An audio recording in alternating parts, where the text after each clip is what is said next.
Hi guys, welcome back to my channel. Right, I got a question on my SDR260. Well, not officially on this model, but on the, I think it's a 250 model, one below this, the quad version of it. But they're very much similar the same. They have flight controls similar the same, and they run the same software.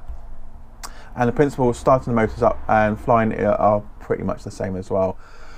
So this is a quick one. So the problem was where with these, when you fire them up, you can't hover them. Well, when you fire the sticks up, normally on a quad, when you fire the sticks up and put it in the middle and leave it at the bottom there, they tend to, the motors tend to idle, so they're spinning and they stay spinning and they still stay stationary.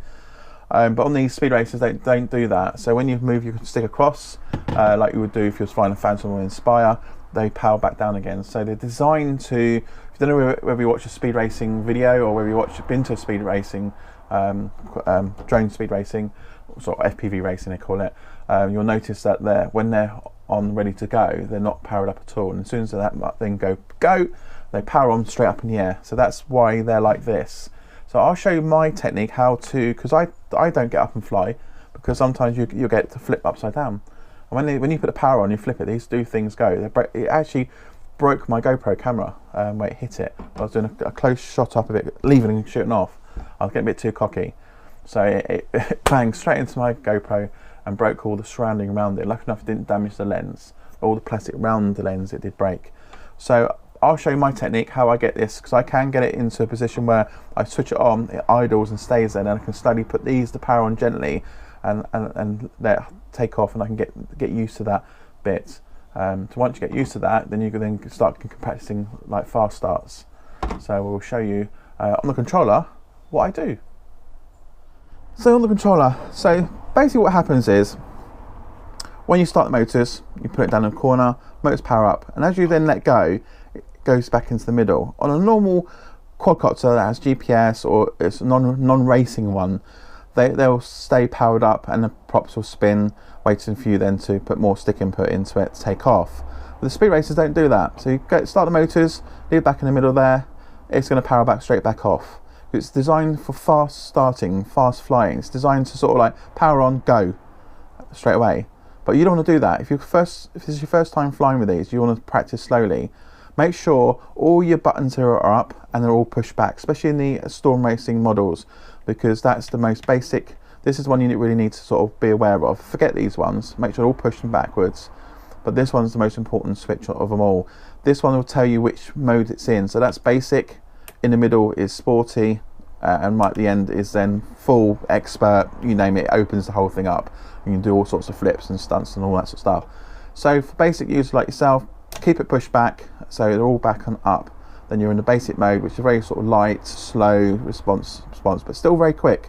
Still very quick. I know you can tweak in the software to slow the responses down a lot slower while you're practicing, but we'll show that video a bit later on that. But for now, we'll show you my technique. So what I tend to do is I push the stick down the middle to start it, and as I bring it back to the middle, I bring it up about a millimeter, just enough for it to stay on and stay idling, but not enough to take off. You're gonna have to practice that. So it's very much like straight in the middle, and then ease it slowly up as you come it back to the middle. Because if you ease it too much up, like here now, it'll start going into a spin as it's trying to spin around on the floor. It's very powerful motors they are. So you've got to make sure you just bring it just enough up at the same time. So you go from the middle, there, up. So you could probably, there's enough timing between there to sort of start the motors, bring it, and then move it forward just slightly, just enough for it to sort of hover and stay hovering, then it's idling. Then in your own time, you can then slowly raise the throttle up, and as it sort of slowly raises up, you get an idea whether it's going to be balanced or where it's going to flip, because as you slowly raise it up, you probably get the quads like I did first time did. It's wanted to do this sort of bending, especially if you've got the blades on the right way around. It's good to test to see it's just going to move like that. But if you've got it right, you've got the blades on correctly, the motor all in balanced, and it's perfect. As you slowly raise that, then this should just hover up in the air. It won't stay, it'll move around. So as you're taking off, you would have to use your stick input this side just to balance it off. Again, it's very slow movements, no large movements like this, because it'll have a massive effect on it.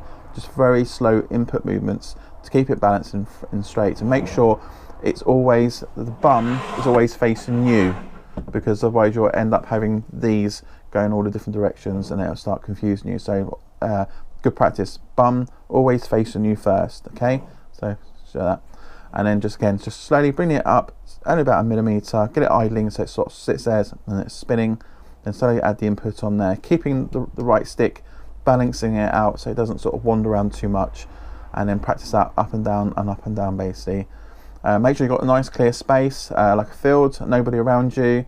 I tend to fly in a field that has lots of big trees around, so if I do go a bit too high and it wanders off, the trees are going to catch it from actually going anywhere else.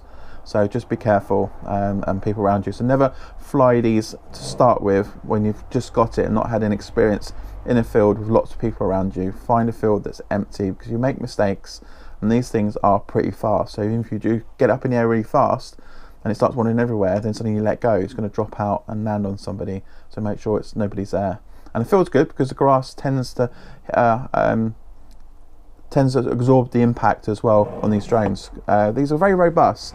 I've had this spinning over and over and over on itself where I've crashed as I sort of come down, because when you start accelerating forward, it tends to nose dip. So you have to sort of keep balancing the throttle stick to keep it up at level. It's very difficult to fly straight, but obviously once you start getting used to it, it comes second nature to you. So it ends up dipping like that, and I actually end up pushing it really fast on forward. It dipped like that and came down and hit the ground. So it nosedived really hard to the ground, and as you can see on the front of here, there's no damage. There was mud on it, but that's all it had. I have actually damaged one of these LEDs on the front here. I think it's shorted it. So I've just got to replace that, because it did take a hard nosedive, and I broke about 3 props on this as well. And also that I've took these ones, especially these particular ones, the instruction book doesn't tell you which way the props to go on. So, but it sort of does. If you look at the manual, it shows a photograph of this, and I actually looked at how the props in the photograph looked, how they were twisted, to get a rough idea which ones they go on, and I copied it. The first time around I got it wrong, because when I started taking off, it was sort of doing a weird sort of like this movement, so I know that one of the props or 2 of the props may be wrong. But learning this, I found that these 2 motors on the end and that one in the middle, they all spin the same direction, and same with this one, this motor here, and those 2 ones at the back there, again spinning in the other direction. So I learned that, putting the props on and how they worked, and then I looked at the pictures, how they're sort of pivoted. I have to know if that's the word for it. If I could get you, show you the props. So I looked in the picture to see if it looked like that, and if it did, I was looking also at the other pictures on there to see which one of these looking like that fits on which side, and I slowly worked it out which ones go on. But these are marked up with a number on them. So this one will say, it goes on the side, it will say 6 times 4.5 L. The L is the actual blade, because you get a pack of these, and you got one or half of them have got L's, half of them have got R's on them, so that will tell you which blade is which way round. And then after I worked it out which way they sat on. I looked at the blade numbers, and then I decided to label them up as L, R, R, and same with the other side there, so that way I wouldn't have to then remember it. So if I put this down for a while and then come back to it, then I know the L's on these fit on the ones that marked L, and you get it all the time. Especially with speed racing, you don't want to worry about which ones go where. Keep getting the manual out, look at it. You know, after a while it becomes second nature to you, but first time rounds it's a bit sort of new, so it's worth doing that on, marking them off. And you can probably, if you've got a speed racer SDR 260 like mine, if I hold that up a little bit for you, you can probably actually copy this diagram straight away, so you don't have to worry about looking at the manual. So here I've got the bottom here, got R, L, R, then coming from the top, L, R, L. So this is the front, this is the back. So this is the sequence is correct for this model, for the SDR260 Pro or the SR260. Okay, on a quad it'd be a little bit different. The quad's a bit more easier, because on the quad the blades are actually marked exactly what the numbers are, and the manual does tell you which one they go on. But with this model it was a bit more confusing with, but worked it out and sussed it. So there you go.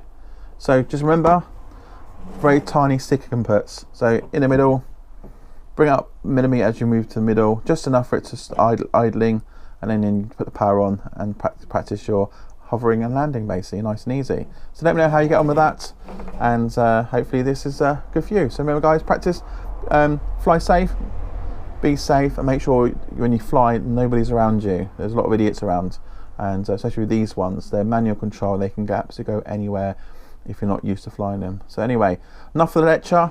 Hope that helped. If it does, obviously let me know. Thumbs up. Remember to subscribe, and remember to comment below as well. So until next time, cheers. I'll speak to you soon.